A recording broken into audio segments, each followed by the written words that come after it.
సూర్యందు భౌమ బుధ వాక్పతి కావ్య సౌరి స్వర్భానుకేతు దివిషత్ పరిషత్ ప్రధానాక త్వద్దాసదా. సూర్య, ఇందు, భౌమ, బుధ, వాక్పతి, కావ్య, సౌరి, స్వర్భాను, కేతు, ఇవే నవగ్రహాలు. ఇంకా 10వ గ్రహం ఎక్కడ లేదు. 10వ గ్రహం ఉంటే మనమే, లేకపోతే ఈ టీవీలో చెప్పేవాడే అది పట్టుకుంది ఇది పట్టుకుంది అని చెబుతాడు, వాడే 10వ గ్రహం. 9 గ్రహాలు వదిలితే కానీ వీడు వదలడం.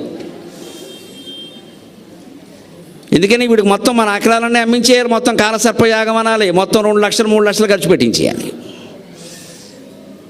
అప్పుడైతే కానీ వీడు వదలడు. అందుకే వీడే 10వ గ్రహం. ఈ 9 గ్రహాలు కూడా ఎక్కడుంటాయా? త్వద్దాసదాస చరమావధి దాసదాసాహ. స్వామివారి యొక్క దాసునికి దాసునికి దాసునికి దాసుడై సేవలు చేస్తాయి సూర్యచంద్రుడు సహా. అటువంటి వెంకటేశ్వర స్వామిని మనం ఆశ్రయించిన తర్వాత మళ్ళీ చేయి చాపి యావండి నా గురుడు 6లో ఉన్నాడా, శుక్రుడు 3లో ఉన్నాడంటే ఎక్కడ లేడు. అందరూ స్వామివారి కాళ్ళ దగ్గర ఉన్నారు. మాట్లాడు కూర్చో, స్వామివారిని నమ్ముకో. ఒకటే దెబ్బ, నేను భగవంతుడు నమ్ముకున్నా, నన్ను ఈ గ్రహాలు ఏం చెయ్యలేవు అనేటువంటి అపారమైన విశ్వాసంతో భక్తితో ఉండాలి. అప్పుడు ఆత్మవిశ్వాసం పెరుగుతుంది, పరమాత్మ విశ్వాసం పెరుగుతుంది. అది సుప్రభాతం మనకు అందించేటువంటి ధైర్యం అండి, ఉత్తేజము.